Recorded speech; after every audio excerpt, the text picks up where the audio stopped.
Très heureux de vous retrouver sur Média TV Afrique dans le cadre de votre émission Génération News, l'émission qui prend à cœur toutes les problématiques liées à la jeunesse, mais aussi les informations qui font le buzz sur Internet.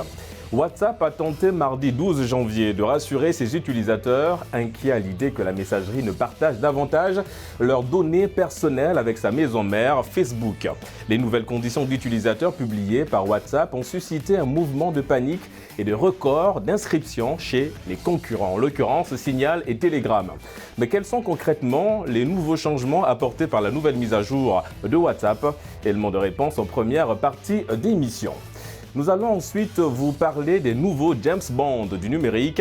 Ils ne portent pas de costumes et ne roulent pas dans des voitures de luxe. Il s'agit des mouchards du numérique. Ils s'installent à votre insu sur votre téléphone ou ordinateur portable. Mais sommes-nous surveillés sans le savoir? On en parle sur le plateau de Génération News avec mes invités du jour. Il s'agit de Mamadou. Mamadou, vous êtes responsable digital et créateur de contenu. Merci d'avoir répondu à notre invitation. Merci à vous, Régis.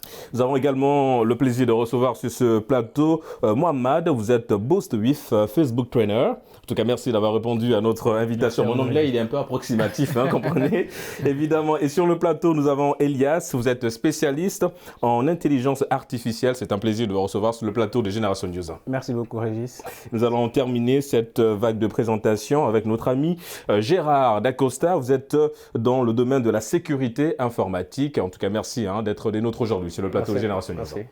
Nous allons, messieurs, tout de suite mettre les pieds dans le plat, en parlant évidemment de cette nouvelle mise à jour de WhatsApp. Alors, WhatsApp a demandé à ses quelques 2 milliards d'utilisateurs d'accepter de nouvelles conditions d'utilisation, lui permettant évidemment de partager plus de données avec sa maison mère, en l'occurrence Facebook, sous peine de ne plus accéder à leur compte à partir du 8 février.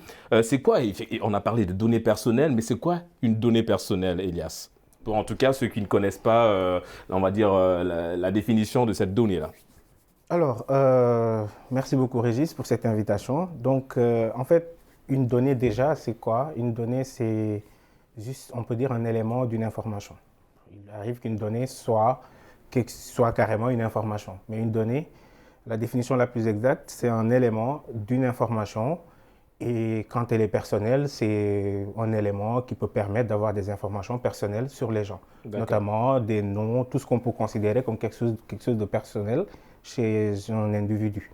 Si la donnée nous permet de l'avoir, ou bien un ensemble de données nous permet d'avoir ces informations sur une personne, alors dans ce cas, ces données sont considérées comme des données personnelles. D'accord. Est-ce qu'aujourd'hui, on peut considérer aussi l'adresse IP comme une forme de donnée? C'est une donnée aussi? Alors oui, sur Internet, l'adresse IP, c'est beaucoup plus précis que votre adresse physique. Donc l'adresse IP, c'est plus qu'une donnée personnelle. Parce qu'aujourd'hui, dans certaines mesures, je pense que Gérard pourra revenir plus sur ça, mais dans certaines mesures, une adresse IP, ça permet de savoir beaucoup de choses sur une personne. Alors, on a parlé évidemment du tollé que ça fait, l'annonce de cette nouvelle mise à jour par WhatsApp le 8 février. On a ensuite vu que WhatsApp est revenu sur sa décision pour reporter en tout cas cette nouvelle mise à jour au 15 mai prochain. Mais Mohamed, pourquoi cette info a-t-elle suscité autant de buzz et de réactions de la part des utilisateurs? Alors pourquoi cette info a suscité autant de buzz? C'est compréhensible, parce que comme vous l'avez dit tout à l'heure, WhatsApp, c'est 2 milliards d'utilisateurs actifs mensuels. Et cette communauté-là, c'est une grosse masse de personnes aujourd'hui qui utilisent WhatsApp au quotidien. Donc c'est une plateforme qui leur est utile, et au-delà du fait que la plateforme leur soit utile, il faut qu'ils comprennent en fait ce pourquoi il y a cette nouvelle mise à jour. Donc c'est normal qu'il y ait ce tollé-là. Et derrière, on peut comprendre également ce tollé par rapport à des attentes. Parce qu'aujourd'hui, WhatsApp s'est inscrit dans la dynamique de protection des données personnelles.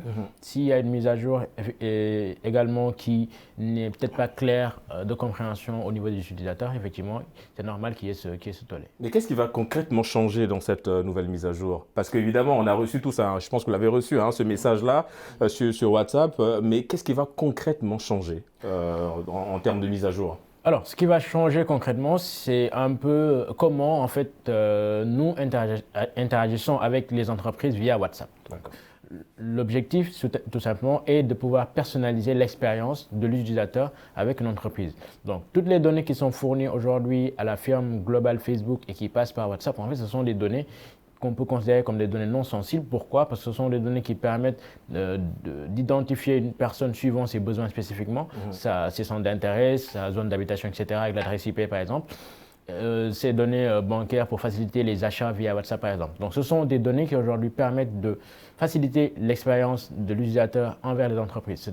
Ce n'est pas lié aux échanges personnels que nous avons avec la plateforme, mais ça permet à l'entreprise d'avoir des informations sur la personne avec laquelle elle interagit, mais de savoir également comment personnaliser l'expérience de cette personne-là. Alors, on a parlé évidemment de link entre les 3 applications gérées par Facebook, que ce soit Instagram, WhatsApp aujourd'hui. Facebook nous fait comprendre en tout cas qu'à partir du 8, enfin c'était la date initiale, qu'ils allaient commencer à collecter les données sur WhatsApp. Mais de quelles données parle-t-on concrètement, Mamadou? C'est quelles données qu'ils vont collecter sur WhatsApp? On parle de l'adresse IP, des numéros de téléphone, on parle aussi des contacts avec lesquels vous êtes connectés. On va, d'Acosta, vite, Gérard, parler d'un point que Mamadou a soulevé dans son argumentaire. On a parlé évidemment de la collecte des données. Concrètement, alors, on l'a dit, tout ce qui est gratuit, c'est nous le produit, mais comment Facebook, en tout cas, va utiliser ces données-là? C'est à quel but, à quelle fin? Ok, merci. Juste, je voulais apporter quelques éclaircissements. Allez-y. Parce qu'on parle aussi de données personnelles, mais il y a ce qu'on appelle aussi données personnelles sensibles. Donc, données personnelles, c'est toute information qui nous permet d'identifier une personne ou un individu. Maintenant, si on passe dans la partie données sensibles, là, on peut parler des données qui permettent d'identifier la personne, par exemple, ses appartenances religieuses, ses appartenances sexuelles, etc. Donc, je pense que c'est par rapport à ça que les gens ont peur. Et par exemple, ils ont peur, par exemple, que demain, Facebook les appelle. Par exemple, s'ils voulaient être, par exemple, être président ou être quelque chose dans ce monde, on les appelle, on leur dit maintenant tu payes ou voilà. On faire du chantage avec le donc ils ont plutôt peur pour ça.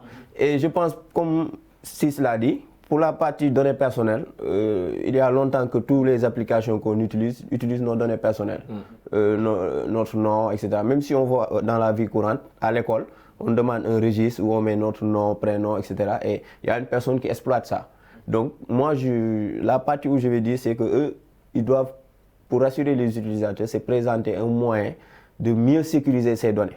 Donc, pour cette partie, parce que nous, on utilise la plateforme gratuitement.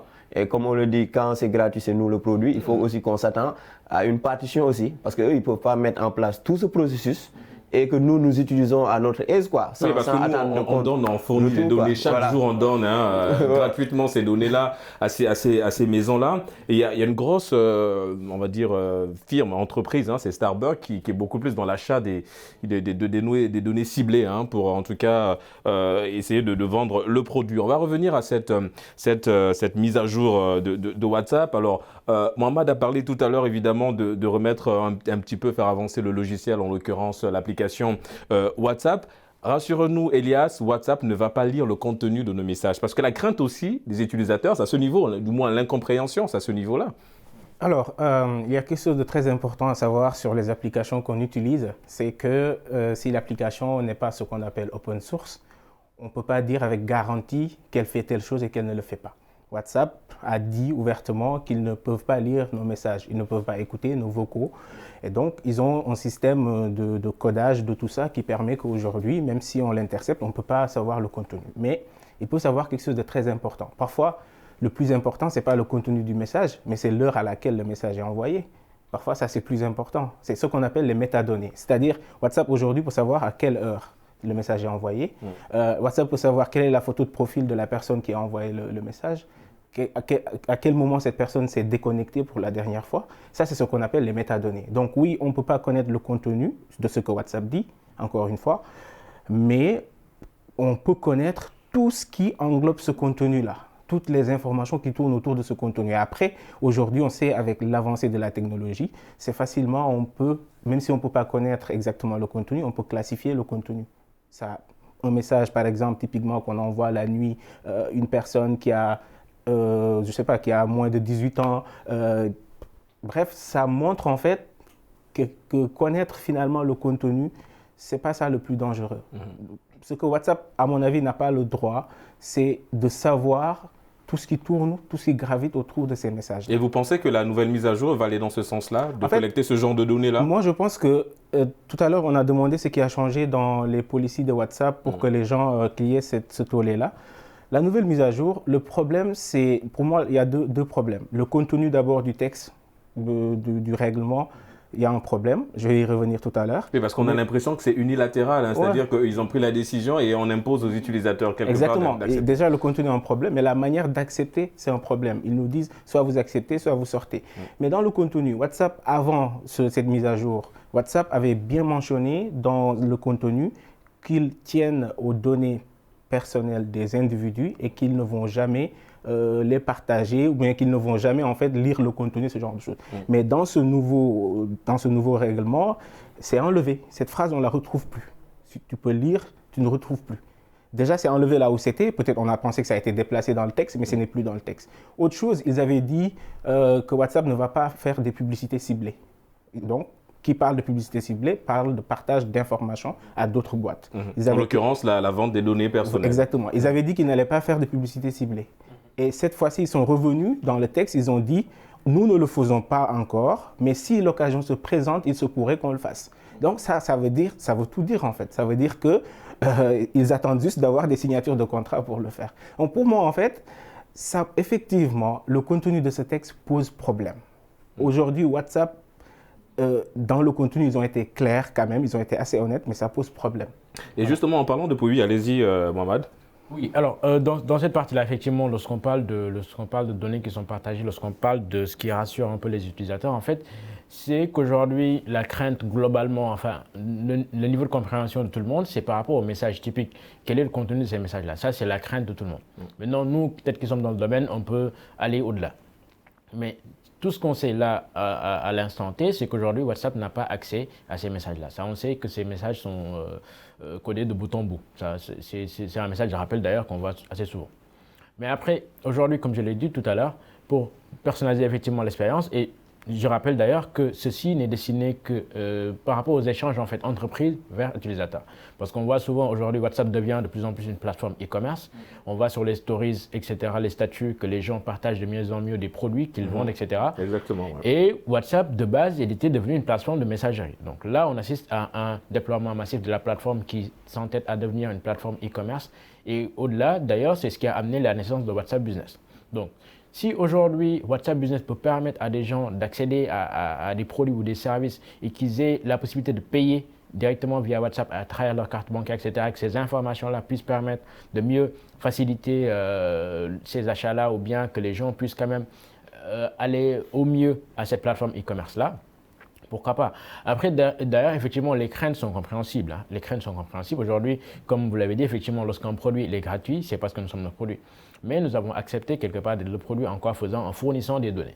Donc là vient la responsabilité de tout un chacun de choisir ce que moi je partage avec la plateforme ou bien ce que je garde avec moi. Donc c'est une responsabilité assez partagée par rapport à cela.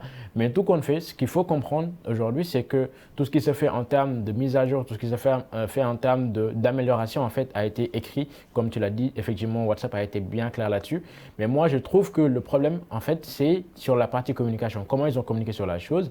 Aujourd'hui, on se lève du jour au lendemain, on voit une notification qui nous dit « Écoutez, WhatsApp change quelque chose ». Et après, derrière, s'il y avait des communications en amont pour nous préparer. Oui, exactement, à cela, pour installer un petit peu l'idée l'idée qu'aujourd'hui, dans notre tête, il y aura des mises à jour, etc. Parce qu'il fallait s'y attendre. Hein. WhatsApp s'adapte un peu à notre utilisation de la plateforme. D'accord? On voit que les gens font des stories pour vendre des produits. WhatsApp se dit, OK, donc je sais que mes utilisateurs, à partir de telle ou telle heure, ils mettent en avant leurs produits. Donc moi, je vais dire, par exemple, à une entreprise, d'accord, qui a accès à ma plateforme publicitaire, qu'aujourd'hui, moi, j'ai une communauté d'utilisateurs de 2 milliards de personnes, donc je mets à contribution cette communauté-là. Toi, tu me payes, d'accord? Et moi, je monte tes produits à ces utilisateurs-là de WhatsApp, par exemple, à travers les stories. Donc, ça, pour moi, c'est bénéfique pour tout le monde, mais tout compte fait, effectivement, il y a cette demande-là de rassurer tous ces utilisateurs. Oui, allez-y, Mamadou. Pour revenir un peu sur ce que disait Elias tout à l'heure, quand on voit les termes des références de WhatsApp au début, il faut comprendre qu'il y a une transition importante qui s'est faite. Parce qu'au début, WhatsApp disait aux utilisateurs que je suis là pour vous aider à discuter entre vos amis de manière très fiable et très sécurisée. Mais quelque chose d'important s'est passé entre-temps. il y a eu ce phénomène de killer acquisition. Facebook a racheté WhatsApp. Oui, en 2014. Donc, en 2014. Donc, aujourd'hui, il ne pouvait pas du tic au tac faire ce changement, ce bouleversement de manière automatique, en fait. Et aujourd'hui, le deuxième aspect, c'est dans les termes de référence, les fondateurs de WhatsApp avaient dit carrément qu'on va vous assurer des échanges, des discussions sécurisées avec vos interlocuteurs. Mais ça, c'était les fondateurs de WhatsApp qui ont par la suite vendu à Facebook.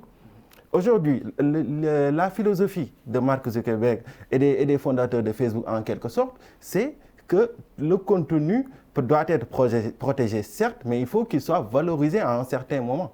Il faut qu'il soit valorisé à un certain moment. Donc, WhatsApp, les fondateurs de WhatsApp pouvaient avoir cette idéologie dès le départ de dire que on va créer une plateforme d'échange et d'interaction de manière très sociable et de manière qui va protéger vos contenus. Mais aujourd'hui, ils ne sont plus maîtres de leur propre contenu, de leur propre plateforme qu'ils ont créée, en fait.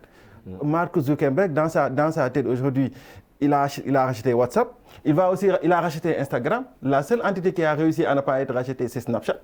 Parce qu'ils ont résisté. Mais toutes les autres entités qu'il a rachetées, il a réussi à imposer son idéologie et sa manière de faire et sa manière d'agir. Et justement, par rapport à ça, cette idéologie, Gérard, on a vu évidemment, je l'ai dit, beaucoup ont quitté l'application WhatsApp pour aller évidemment ouvrir d'autres portes sur Telegram et sur Signal. Est-ce que ces applications sont réellement sécurisées? Je vais commencer par cette célèbre phrase-là qu'on dit, en sécurité informatique, il n'y a pas de sécurité à 100%. Donc, c'est comme je le dis, vous quittez cette plateforme, vous allez dans une nouvelle pour mettre encore d'autres données personnelles à la disposition de d'autres personnes. Okay? Donc, c'est seulement ça que les gens ont fait. Donc, pour vous dire, il faut des lois pour cadrer ça. Donc, aujourd'hui, nous savons que c'est politique. Si on lit les informations, la loi RGPD n'autorise pas WhatsApp à faire ces mises à jour en Europe. Donc, tous ces pays qui sont sous la protection de RGPD, donc eux, ils ne seront pas bénéfiques de ces mises à jour. C'est le règlement général sur la protection des données personnelles. Donc, pourquoi pas, nous, par exemple, nous, en Afrique, on puisse se regrouper, parce que si un pays essaye de rivaliser contre WhatsApp, c'est comme il a dit tout à l'heure, c'est tout un continent. Donc, on risque de ne pas avoir cette force. Mais pourquoi pas, si tous les Africains essayent de ratifier une loi qui va permettre, par exemple, de dire, par exemple, Facebook, écoutez, c'est comme ça que vous devez gérer nos données. Parce que aussi, c'est comme on le dit, c'est du business derrière. WhatsApp, Facebook, Instagram, toutes ces entités, Signal, si on voit qu'est-ce qui lui a donné cette force, c'est que le célèbre milliardaire, qui vient d'être milliardaire, a tweeté sur son tweet en disant que utiliser Signal, tout court. Donc, on sait qu'est-ce qui est derrière. Est-ce qu'il va avoir un business là-bas, etc. Donc, il faut qu'on soit bien réfléchi. Mais en Afrique, on est beaucoup, certains pays, en l'occurrence le Sénégal par exemple, et dans cette démarche-là de protection des données personnelles. Vous avez parlé tout à l'heure du RGPD. Le Brésil aussi est dans cette lancée-là, en tout cas, d'installer. Mais pourquoi on a l'impression que malgré évidemment les initiatives qui sont mises en place par en tout cas le gouvernement pour protéger les données, on peine toujours à y arriver? Pourquoi en fait? C'est comme je l'ai dit, l'union fait la force. Par exemple, un petit pays, si je dis un petit pays, ce n'est pas pour minimiser les pays africains, mais par exemple, si on voulait, par exemple, si je prends le cas du Sénégal, il veut faire, par exemple, un bras de fer entre lui et WhatsApp. WhatsApp a plus d'avocats, ils ont plus de moyens, etc. Donc, on risque d'avoir une bataille sans fin. Et par exemple, c'est nous qui allons perdre parce que si l'État veut mettre dans le procès ce qu'il faut, on risque de perdre. Rappelons-le, pourquoi on a mis ces mises à jour? Je ne sais pas si beaucoup de gens étaient au courant. Durant le confinement, que ce soit Mark Zuckerberg ou d'autres PDG de ces boîtes, ont été vus par le Sénat américain. Donc, on les accusait d'exploitation des données personnelles. Donc, je pense que ces mises à jour vont les permettre d'avoir de légitimer ce qu'ils cachaient. D'accord. Donc, alors, ils ont tout précipité. Et donc, ils ont lancé cette information au moins parce que quand nous lisons et qu'on appuie sur accepter, ça veut dire que demain, si on les convoque, ils vont dire que les utilisateurs ont accepté qu'on exploite leurs données. Oui, évidemment, c'est quelque part... Ils ont payé, même avec le RGPD, ils ont payé beaucoup d'argent. Voilà, ils ont eu beaucoup de sanctions durant le confinement et ils ont payé. Et donc, je pense que nous aussi, on doit aussi être dans cette même dynamique et créer aussi une loi qui pourra rivaliser contre ce que les autres plateformes font. Et donc, comme ça, dès qu'on touche à nos données, nous aussi, on puisse imposer des amendes qu'ils vont payer. Et donc, cela va les permettre de plus assurer la protection de nos données. En parlant de protection de données, Elias, on a parlé tout à l'heure de Signal, on a parlé de Telegram. Alors 75% des applications, enfin les applications gratuites que nous utilisons collectent, et vous allez me corriger si je me trompe, 75% de nos données personnelles, les applications gratuites. Alors on parle de Signal, on parle de Telegram, beaucoup ont migré sur ces applications-là. Vous l'avez dit, l'application vit derrière aussi avec la vente des données personnelles. Est-ce que quelque part, on ne va pas demain se retrouver avec le même scénario, c'est-à-dire aller sur Telegram et demain on va nous demander de donner le maximum de données? Alors, on ne sait pas de quoi demain est fait. Ça, je pense que ce sera difficile de spéculer sur ça. Mais ce que je veux dire, c'est qu'aujourd'hui, WhatsApp n'est pas moins sécurisé que Signal. En termes de sécurité, aujourd'hui, WhatsApp est très sécurisé. Et il faut que l'on définisse en fait la sécurité dont on est en train de parler. C'est plus en fait cet aspect de connaissance de choses qui ne nous semblent pas du tout importantes, qui ne semblent pas importantes pour eux de connaître, mais qu'ils tiennent tous à connaître en fait sur nous. C'est-à-dire cette fameuse question de données personnelles. Aujourd'hui, l'avantage avec des sociétés ou des applications telles que Signal ou Telegram, je pense qu'il y a deux trucs. Le premier, c'est qu'ils ne sont pas dans des firmes telles que Facebook. Aujourd'hui, WhatsApp, on l'a dit, c'est quand WhatsApp est rentré chez Facebook qu'on a commencé à voir tous ces changements. Et surtout Signal, aujourd'hui, c'est une application dont l'ensemble du code source, c'est-à-dire comment Signal a été fait, qu'est-ce qui se passe, existe sur Internet. On peut aller le prendre, se créer notre propre version de Signal en modifiant certaines choses. Donc ça, c'est bien possible en fait de le faire. Donc aujourd'hui, cette ouverture, cette forme d'honnêteté que ces applications offrent, pour moi, je pense que ça montre quelque chose de très important. Si on ne fait pas attention, cette nouvelle décennie, les applications qui vont offrir cet aspect open source se verront en fait, il faut que se verront avec le plus d'utilisateurs. Rappelons-nous, WhatsApp n'est pas le premier réseau social de messagerie. Il y avait Viber, il y avait toutes ces applications. WhatsApp est venu avec un modèle qui a le plus charmé les individus. Oui, et qui a fait partir Viber. Et qui a fait partir Viber et toutes ces applications. Aujourd'hui, ça fait plus de 10 ans que WhatsApp occupe le marché. En fait, quand on a autant de monopole, quand on a autant de pouvoir, à un moment donné, on n'arrive plus à le gérer. Ça, l'histoire nous l'a montré. Il y a eu des royaumes, Et aujourd'hui, ces gens-là, ce sont des rois. Il faut les voir comme étant en fait des rois avec leurs sujets. C'est parce que nous, aujourd'hui, on est sujet de ces applications-là. Et derrière, il y a des têtes qui pensent, qui réfléchissent à comment augmenter le chiffre d'affaires, comment apporter plus de monde. Donc aujourd'hui, oui, effectivement, un signal, ça peut être stratégique d'ouvrir tout le code, de dire que ouais, nous, voici comment on encode, on ne prend pas beaucoup de choses, jusqu'à acquérir beaucoup de monde et après changer de modèle. En fait, tout est une histoire de modèle et moi, ça ne m'étonnerait pas si cette guerre-là, elle continue, que WhatsApp aussi change de modèle. Parce qu'après, finalement, c'est juste une histoire d'argent et l'argent, surtout l'informatique, nous a montré qu'on peut le gagner de n'importe quelle manière au final. On a parlé du boycott, Mohamed. Beaucoup ont décidé de boycotter l'application WhatsApp. Ils l'ont quitté, ils sont allés sur Telegram et sur Signal. Mais est-ce que le fait de quitter WhatsApp et de rester sur Facebook et Instagram, est-ce que quelque part on parle de boycott là? Pour moi, on ne parle pas de boycott, mais on peut également parler de boycott d'une certaine manière. Pourquoi? Parce que ce sont des communautés différentes. Aujourd'hui, on peut considérer par exemple ma grand-mère qui habite, je ne sais pas, à Matam ou à... Oui, mais on nous fait comprendre que les trois sont liés, Instagram, Facebook et WhatsApp. Oui, mais bon, ils sont liés parce que c'est la même firme aujourd'hui, mais la communauté par exemple de WhatsApp n'est pas la même communauté exactement de Facebook. Pourquoi? Parce qu'aujourd'hui, moi je peux utiliser Facebook par exemple parce que je suis lettré, j'ai fait l'école, etc. Mais la grand-mère qui habite dans une contrée lointaine, par exemple, elle peut faire juste un message vocal. Aujourd'hui, ça, par exemple, on peut le faire avec Messenger, mais la facilité avec laquelle on peut le faire avec WhatsApp, on ne peut pas le faire avec notre plateforme. Mais attention, moi, je ne sais pas si je peux intervenir. Mais attention, aujourd'hui, on voit par exemple quelque chose de très simple. Sur Messenger, tu mets un story, il se retrouve, non, sur Instagram, je veux dire, tu mets un story, il se retrouve sur Facebook. Et dans ce cas, moi, j'ai juste un compte Facebook, peut-être que je n'utilise plus il y a 2-3 ans. Je mets un story qui se retrouve sur Facebook. Pour moi, c'est très grave en fait. Pour moi, c'est grave. Parce que. Votre autorisation. En fait, attention, non. C'est-à-dire, on nous demande notre autorisation, mais le problème, c'est que c'est, pour utiliser des termes qui sont simples, c'est autocoché. Aujourd'hui, moi, par exemple, moi, ça m'est arrivé.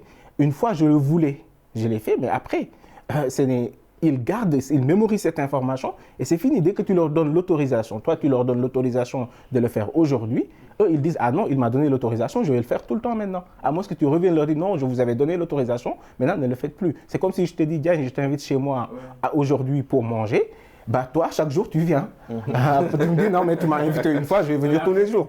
Pour moi, c'est pas... Ce qu'il faut comprendre par rapport à ça, d'ailleurs, c'est qu'aujourd'hui, c'est un outil. Hein. Ce sont des plateformes. Ce ne sont pas des personnes derrière qui cochent à ta place. Donc aujourd'hui, si l'outil, tu lui dis... Non, mais ils ont la possibilité de décocher. Hein. Ça, ils ont la possibilité de décocher. Mais aujourd'hui, tu as combien de milliards de personnes à gérer en même temps. Donc la plateforme s'adapte en fonction de ton mode d'utilisation. Donc aujourd'hui, si tu lui dis que je veux ceci, il va se dire, bon, certainement, il le veut pour la prochaine fois, etc. C'est une manière de faciliter ton expérience. Ça, c'est... Justement, monsieur, je suis obligé de vous interrompre. Nous sommes arrivés au terme de cette première partie. On se retrouve dans une poignée de minutes. À tout de suite sur Média TV Afrique.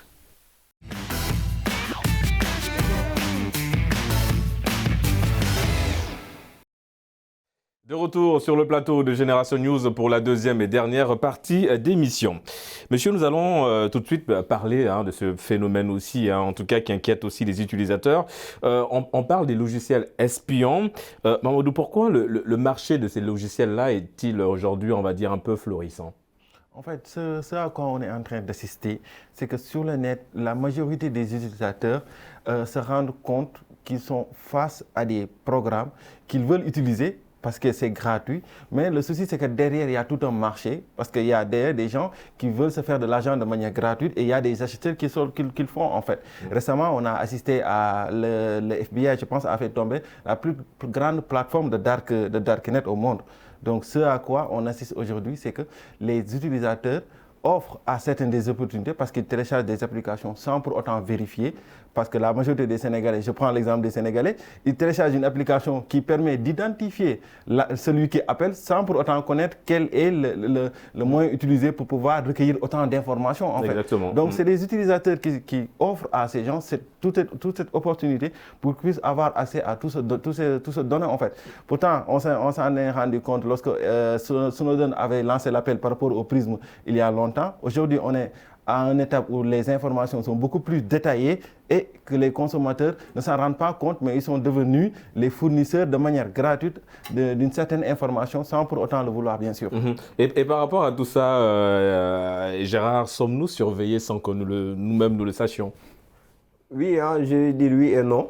Genre, comme on le dit, il faut savoir en cybersécurité qu'on doit identifier les personnes qui surveillent. Donc, il y a d'abord l'État. Et on doit savoir pourquoi l'État surveille. Donc, il surveille les individus pour avoir le profilage, par exemple, pour rechercher des terroristes ou des personnes qui sont susceptibles de pouvoir nuire à l'État. Okay? Qui nous surveille aussi? Les grosses boîtes. Aujourd'hui, il y a ce qu'on appelle le profilage web. Aujourd'hui, Coca-Cola, les autres grandes marques, s'ils nous proposent des choses et que nous voulons, c'est parce qu'ils nous ont surveillés à travers nos habitudes, ce que nous voulons, et on nous propose la même chose. Aujourd'hui, ce qui est simple, on va sur Google, on tape par exemple, moi je suis amoureux de tout ce qui est série, etc. Je vérifie, etc. Et je vois sur Instagram, Facebook, etc., on me propose les mêmes choses. Okay? Même si je tape d'autres pages de navigation, on me propose ce qu'on veut. Donc on est profilé. Donc on doit savoir, c'est pourquoi on dit quand on met des données sur Internet, on doit connaître ce qu'on met sur Internet.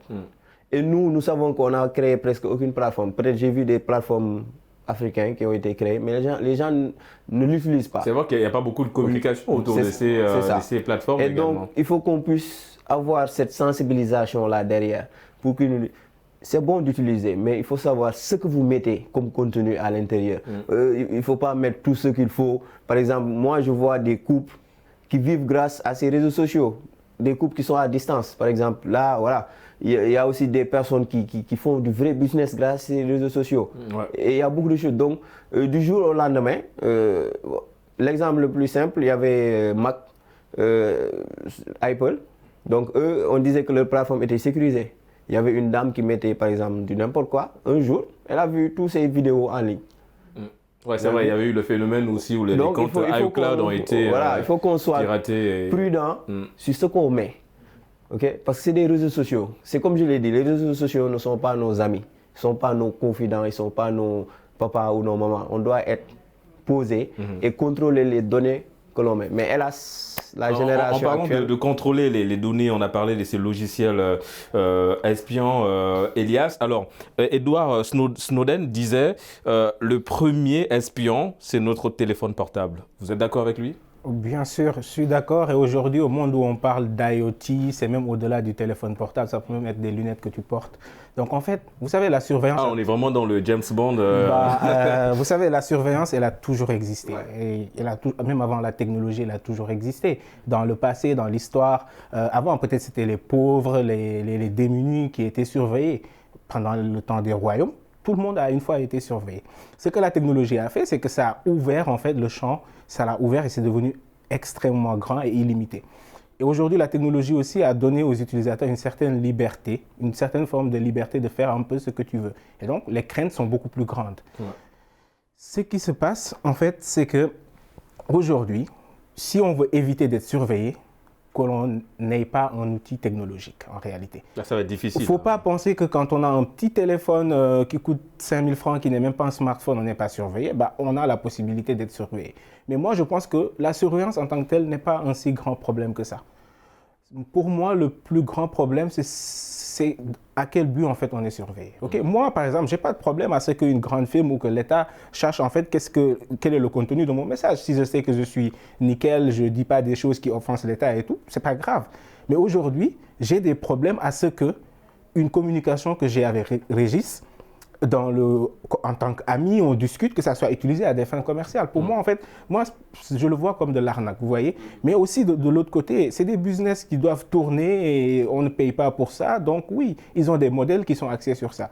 Mais encore une fois, je suis sûr et certain qu'on peut toujours revoir les modèles pour avoir un juste milieu. Mais aujourd'hui, on n'a pas ce juste milieu-là.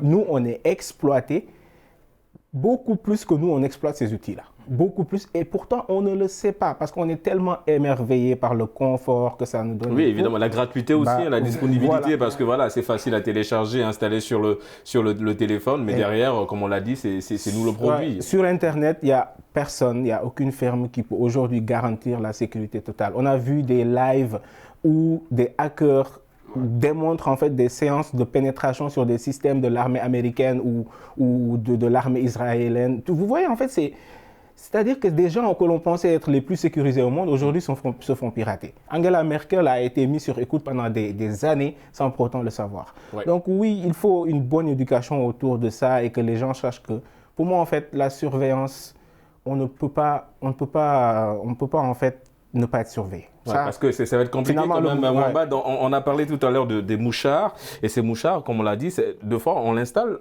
sans le savoir sur notre ordinateur, sur nos téléphones. Ouais. Et on est sur écoute, sans le savoir également. Et ça va être très difficile aujourd'hui parce que, Elias l'a dit, aujourd'hui, même si on a un téléphone, un 3310 ou autre marque, on est toujours écouté, toujours surveillé. C'est compliqué aujourd'hui, Mohamed. J'avoue que c'est très compliqué parce que tous ces outils-là, en fait, ils sont entrés dans notre quotidien. On les utilise à chaque instant. On ne peut pas se laisser, par exemple, 5-10 minutes sans pourtant toucher à notre téléphone.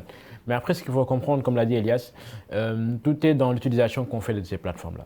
Il y va de notre responsabilité également de savoir qu'est-ce qu'on met dans ces plateformes et qu'est-ce qu'on garde pour nous. Donc, moi, aujourd'hui, si une plateforme me propose, par exemple, de me fournir un contenu et que moi, en échange, je lui fournis des données, c'est parce que derrière, j'ai accepté que ces données-là, que ce contenu-là me soit fourni en échange. Mais voilà, comme on le sait tous, effectivement, c'est gratuit, c'est parce que nous sommes le produit, mais derrière, c'est pour cela que d'ailleurs, on propose des plateformes qui sont payantes. D'accord ? Sur les plateformes payantes, tu ne vas jamais voir de publicité ni rien. Mais j'arrive. Mais cela ne dit pas, par exemple, que le contenu que nous fournissons, par exemple, les données que nous fournissons sont utilisées à d'autres fins. D'accord ? Mais c'est toujours dans le but de garantir là ce confort. Toutes ces plateformes-là qu'on voit, d'ailleurs, effectivement, il y a un objectif business derrière. Facebook, lorsque Facebook naissait, de base, c'était pour réunir une communauté d'étudiants. Au fur et à mesure, les fondateurs se sont dit, bon, ok, on a une grosse communauté, maintenant on décèle des besoins dans cette communauté-là et nous, on essaie, à travers ces besoins-là, de faire du business. Donc, on a les besoins, nous, on trouve des solutions par rapport à ces besoins-là. C'est là où est né les plateformes publicitaires de Facebook, par exemple. Donc, moi, en tant que personnalité publique ou bien politicien, par exemple, je me dis qu'au lieu d'aller faire, par exemple, du porte-à-porte, j'ai la possibilité aujourd'hui de faire de la publicité à travers Facebook. Donc, Facebook me fournit des données par rapport à ces profils-là de personnes qui peuvent m'intéresser. Et faire un ciblage. Voilà, et faire un ciblage à ses fins. D'accord ? Donc, tout ça peut ne pas être contraignant d'une certaine manière, mais d'autre part également, ça fait référence effectivement à cette surveillance-là dont on parle. En parlant de surveillance, oui, Mamadou, je vous ai senti un peu partagé. Non, vous avez un point sur lequel vous voulez rebondir? En fait, mon souci principal, c'est que à la base, tous ceux qui nous surveillent le font de manière très, très, très professionnelle. En fait, au début, ils nous appâtent. Ils nous font croire à une certaine gratuité de la chose, jusqu'à un certain moment. Après, pour avoir accès à un profil premium ou business, on paye, sinon on reste à un profil classique où on est encore surveillé. C'est ce que disait tout à l'heure Gérard. En fait, le souci principal dans nos pays, c'est qu'on n'est pas assez protégé sur le plan législatif, en fait. C'est qu'on n'est pas assez protégé. Aujourd'hui, au Sénégal, tu peux entrer sur une plateforme ou une entité, on ne te demande pas, on te réglemente pas, tu peux entrer, tu peux avoir tant nombre d'utilisateurs sans pour autant que l'utilisateur soit protégé.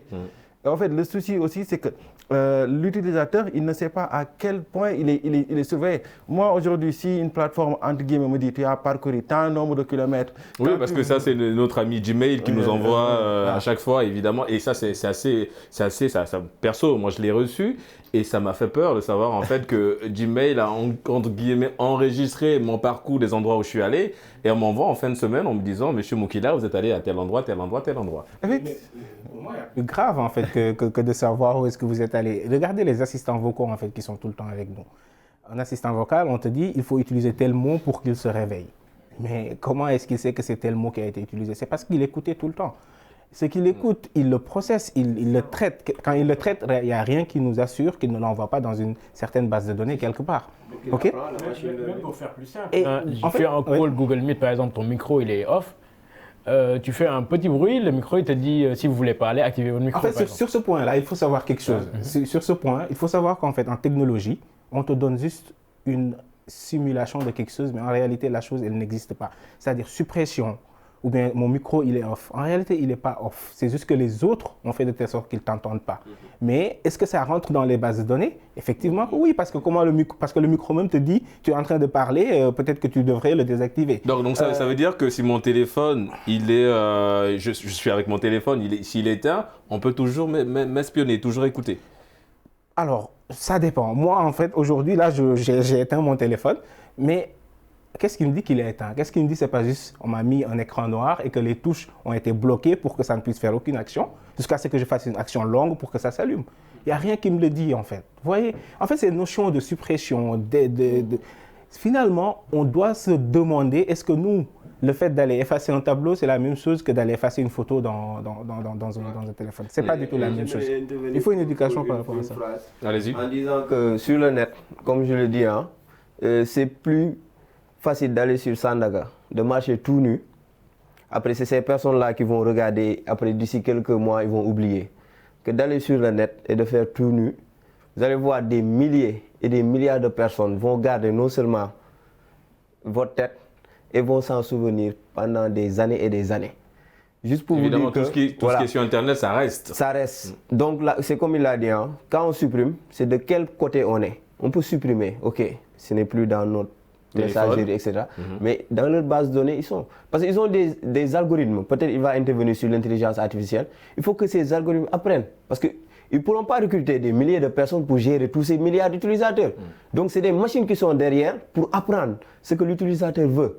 Et ainsi de suite. Donc, c'est la partie machine learning, deep learning. Donc, il va venir sur ça, il va expliquer. Donc, ils ont besoin de ces données pour permettre à ces machines d'apprendre. Parfois, nous, on a l'impression qu'on est en train de parler à une personne. Moi, une fois, je faisais une certification en ligne et avec PersonView, ce centre-là, et il y avait une machine qui me parlait carrément. Et moi, quand je faisais des erreurs, après, à quelques instants, il a dit qu'il va arrêter. Donc, il a fallu que je convainc la machine pour que je puisse continuer.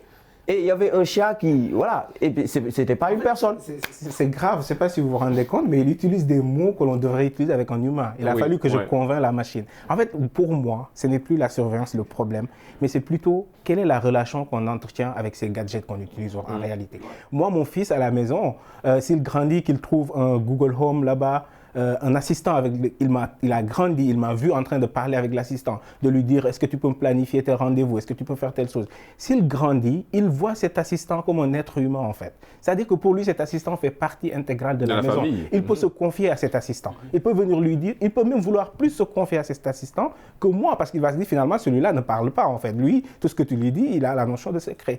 Donc au final, on est en train d'injecter des choses dans nos vies que l'on ne comprend pas jusqu'où ça peut aller. Ces outils ne sont pas venus pour être des outils. Ces outils sont venus pour être comme nous, pour être des citoyens qui vivent avec nous en fait. Ouais, et là, ça devient compliqué ça, ce un n'est peu, que le début en fait. Mohamed, parce que on a plus, non seulement on n'a plus de vie privée, au fond on pense qu'on l'a, mais au fond on ne l'a plus. Parce que quand je vois aussi en préparant l'émission des gens qui disent que c'est possible, des fois ils se retrouvent avec leur webcam qui est activée à distance. C'est possible ça déjà de le faire, d'activer sa webcam à distance? Possible? Parce qu'on voit beaucoup de gens quand ils achètent des ordinateurs, ils ont tendance à justement mettre un petit peu le sparadrap là sur la petite webcam, parce que derrière il y a la psychologie qui est installée selon laquelle on est surveillé. Donc quelque part aussi, c'est assez grave, on n'a plus de vie privée, Mohamed. Exactement, on n'a plus de vie privée, effectivement, parce que les outils font partie intégrante de nos vies. Mais après, derrière, il y a cette partie effectivement psychologique qui fait que les outils apprennent de nous. Ils apprennent à savoir comment nous vivons, quel est notre mode de vie et quels sont nos besoins au quotidien. Donc ils s'adaptent par rapport à ça. Aujourd'hui, moi, je vis tout seul, par exemple, et que derrière, j'ai la possibilité d'avoir un assistant à qui je dis fais ceci, fais cela. Après, Google, par exemple, il va réfléchir à une manière de mieux faciliter cela. À me dire qu'aujourd'hui, tu vis seul, ok, moi je te donne un assistant qui va t'aider à vivre. En fait, pourquoi ils ne te demandent pas ton avis? Ouais. Pourquoi ils ne te disent pas, Exactement. est-ce que tu as besoin de l'option qu'on te l'améliore ou bien tu le veux juste comme ça? Moi, j'aurais bien voulu que l'assistant garde ses données en interne, c'est-à-dire qu'il ne l'envoie pas à Google. Et si un jour j'ai besoin que l'assistant ait plus de fonctionnalités parce que ça commence à être vraiment vieux, là je peux déclencher, peut-être dire, même peut-être que je veux choisir telle et telle chose à partager avec vous. C'est-à-dire que c'est là où se trouve la responsabilité. Ils viennent nous dire c'est pour votre bien et tout, mais ça c'est juste pour nous appâter en fait au final. Parce qu'il y a toujours une manière de le contourner. Ils ne sont pas honnêtes avec nous au final en fait. Il faut que ça soit vrai. Le souci qui se pose, c'est que ces plateformes, ces entités, pour s'améliorer, ils ont besoin de recueillir des données et se performer de manière récurrente en fait. Maintenant, le souci d'Elias, il est créé et nous tous nous partageons ce même souci. C'est comment est-ce qu'on peut envoyer des données de notre quotidien sans pour autant que nous, on chasse cela en fait. Et moi, je pense que ces plateformes viennent pour faciliter l'interaction ou nous faciliter nos conditions de vie. C'est ça l'idéal. Et ça, je pense qu'en tant qu'humain, on ne rechigne pas à une évolution technologique. Mais le souci est que cette évolution technologique, à quel prix? À quel prix? Et puis si j'ajoute, au niveau des logiciels, il y a ce que les programmeurs savent faire, c'est créer des portes dérobées. En fait, celui qui crée un logiciel, il crée par exemple une trappe. Par exemple, au cas où quand le logiciel est bloqué et que même la personne qui l'utilise n'a plus le choix, eux derrière, ils peuvent l'utiliser. Maintenant, il y a ce qu'on appelle les hackers et les pentesters. Donc ces gens-là sont capables de chercher ces portes dérobées. Donc une fois qu'ils le trouvent, ils vont exploiter cette faille et pouvoir entrer dans le système. Donc vous voyez une personne qui crée son site, parce que déjà il n'y a pas de réglementation, il met en place un site et il vous dit, si vous avez besoin de logiciels VLC, etc., venez télécharger dans mon site. Et derrière, il met un cheval de Troie. Par exemple, nous savons l'histoire du cheval de Troie. Oui, évidemment. Donc voilà, c'est la même logique. Il cache un autre programme malveillant derrière le logiciel. Et dès que vous exécutez, sachant que c'est pourquoi tout à l'heure il a parlé des logiciels libres, open source, parce que là, on a une division de la partie administrateur et la partie utilisateur. Mais dans les autres logiciels, comme que grand public, c'est comme ça que j'aime les appeler. Donc là, dès que le logiciel vient, il prend les mêmes propriétés telles que l'administrateur. Donc le logiciel peut modifier vos données. Il peut par exemple regarder, il y a même des logiciels qu'on installe sur votre machine. Tous les touches que vous tapez sont enregistrées. Vous avez vu? Et aussi, pourquoi ces logiciels sont tellement nombreux? Moi, j'ai eu beaucoup de parce que c'est qui la cible au fond derrière? C'est ça. Qui la cible parce qu'ils créent pour vendre. Mais c'est qui la cible? Voilà. Et puis moi, j'ai eu beaucoup de problèmes ici local. Des femmes mariées qui viennent par exemple vous aborder et vous dire si vous pouvez vous mettre en place ces logiciels pour surveiller mon mari. Donc j'en ai vu tellement de problèmes comme ça. Donc c'est ça qui développe en fait ces types de logiciels. Les gens en ont besoin. Même si eux ils ne veulent pas être surveillés, mais ils veulent surveiller. Donc c'est pourquoi ces logiciels sont là. Et les gens aussi aiment la gratuité. C'est comme on le dit. Aujourd'hui on met en place un logiciel payant. un logiciel gratuit, vous allez voir, tout le monde va partir sur ce logiciel. Alors que utiliser un logiciel payant, même si ce n'est pas sûr, vous avez la capacité de porter plainte à la personne. Parce que vous avez payé pour utiliser le logiciel. Et donc, si aujourd'hui, demain, il y a quelque chose, vous êtes capable de lui porter plainte. Mohamed, en fait, aujourd'hui, ces outils qu'on utilise se retournent contre nous, simplement. Oui, en quelque sorte, mais c'est toujours selon l'utilisation qu'on en fait. Hein. Par exemple, moi, je peux utiliser une plateforme comme Facebook ou bien comme WhatsApp, par exemple, pour faire de la vente. Mais derrière, une autre personne peut l'utiliser également pour surveiller un autre. D'accord ? Voilà, tout est dans l'utilisation et les concepteurs de ces plateformes-là, ce sont des êtres humains comme nous. Ils comprennent un peu l'homme, il y a une partie psychologique derrière, ils comprennent quels sont les besoins en fait des hommes. Oui, parce que, exactement, c'est intéressant ce que tu dis parce qu'en parlant de besoins, et je veux faire un link avec ce que Gérard parlait, évidemment l'exemple de la femme qui veut espionner son mari. Aujourd'hui par exemple, il y a une entreprise en France, que je vais taire le nom, qui crée des logiciels espions pour permettre aux parents d'espionner évidemment les enfants quand ils sont au boulot. Donc quelque part, ils sont, comme Mohamed l'a dit, dans le ciblage aussi. Mamadou, on cible évidemment les besoins et on crée ces logiciels. En fait, ça, c'est la base même des entrepreneurs digitales. En fait. On cible des besoins existants. Qu'est-ce que les gens ont besoin sur le plan du numérique, du digital, sur des nouvelles fonctionnalités. On crée ce besoin. Et on essaie de les vendre et de les fournir aux utilisateurs, en fait, qui, de toute façon, ils vont utiliser parce qu'il y a ce besoin qui se ressent pour pouvoir avoir cette facilité à utiliser une certaine chose. Mais, comme l'a dit tout à l'heure Gérard, c'est cette gratuité qui pose problème, en fait. Et au-delà de la gratuité, c'est comment l'utiliser et qu'est-ce qu'on y met, en fait. Parce que ces utilisateurs, ces propriétaires de fonctionnalités, à un certain moment, ils doivent valoriser ce qu'ils sont en train de fournir aux utilisateurs, en fait. Et c'est à l'utilisateur de se dire, moi, ce que je suis en train d'utiliser, quel contenu j'y mets, est-ce que cette gratuité, elle va durer jusqu'à une certaine période, en fait. Donc, pour moi, aujourd'hui, le consommateur doit se poser une question. D'abord, j'utilise telle plateforme pour espionner, j'utilise telle plateforme pour acheter ou pour interagir avec une certaine communauté. Mais derrière, comment cette plateforme-là utilise le contenu que j'y mets? Comment cette plateforme-là gagne de l'argent?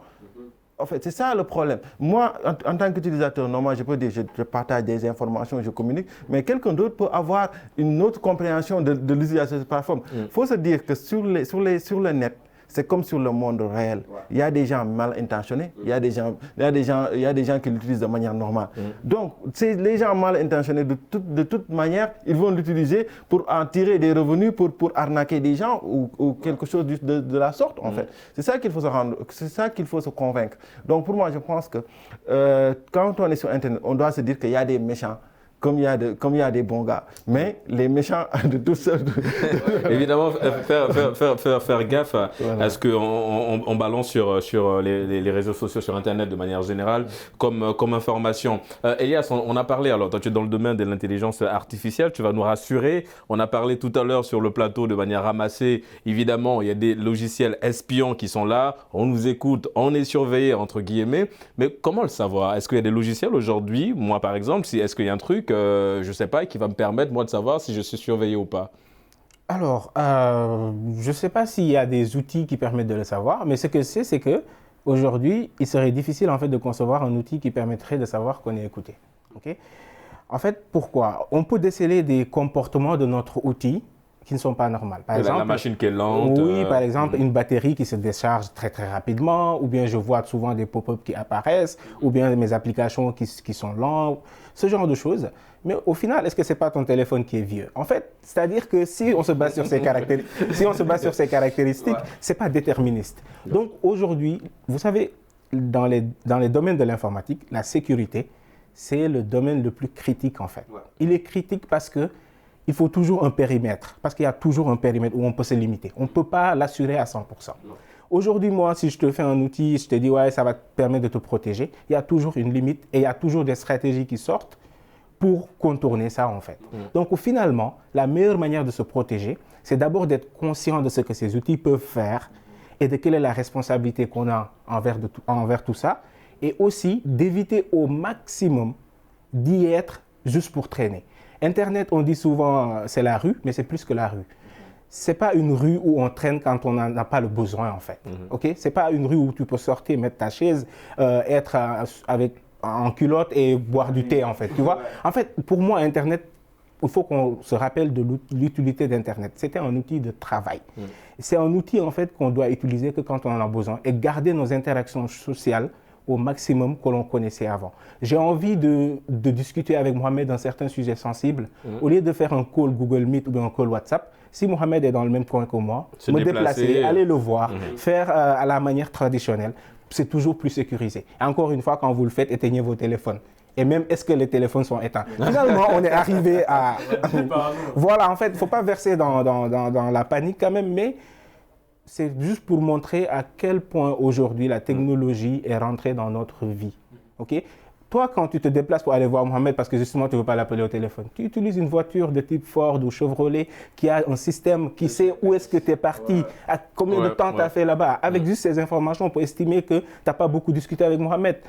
Vous voyez, en fait, et ça, c'est fait exprès. La technologie, on prépare quelque chose. Ce dont on prépare, c'est une technologie qui est de plus en plus autonome. Et le processus, vous savez, les scientifiques, ils savent très bien planifier. Ce n'est pas ce qu'ils ne savent pas, mais ils savent bien planifier leur projet. Depuis les années 50, les gens, ils planifient un grand projet d'avoir des outils qui ont la même capacité de raisonnement que l'être humain. Et le planning, il est très clair par quoi on doit passer. D'abord, on n'avait pas de données. Il faut tout faire pour acquisitionner le plus de données. On a des données, il faut tout faire pour les traiter. Il faut tout faire pour aujourd'hui diversifier les outils que la personne utilise. On parle d'être humain augmenté. On va aller à un moment donné, même la chemise que tu portes, elle saura en fait quelle est ta périodicité de suer ou ce genre de choses. Oui, la température corporelle et tout le reste. Exactement. On a besoin de tout pour répliquer l'être humain au final. Et c'est ça qu'on cherche avec ces outils. Et par rapport à ça, on va terminer parce que nous sommes arrivés au terme de cette deuxième partie. On va terminer avec toi, Mamadou. Par rapport à ça, que faut-il faire concrètement? Aller dans la sensibilisation? Il faut aller dans la sensibilisation et dans la formation dès le bas âge. Dans la formation, l'éducation numérique. Il faut que les jeunes... Mohamed, vous êtes dans ce domaine-là, vous êtes dans la formation. Oui, je suis dans la formation, mais plus dans le cadre business. Mais après, voilà, moi, je préfère être clair. Hein. Aujourd'hui, tout ce qu'on fait en termes de ciblage, etc., ce sont des choses que j'ai fait. Il m'arrive également effectivement de me poser ces questions-là pour savoir à quel niveau moi aussi je peux être dangereux. Mais parce que voilà, je peux avoir des points de données, on les appelle points de données sur un profil ou bien sur un groupe d'individus, mais qui peuvent me permettre de savoir exactement quelles seraient peut-être les intentions de vote de cette personne pour un tel ou tel candidat.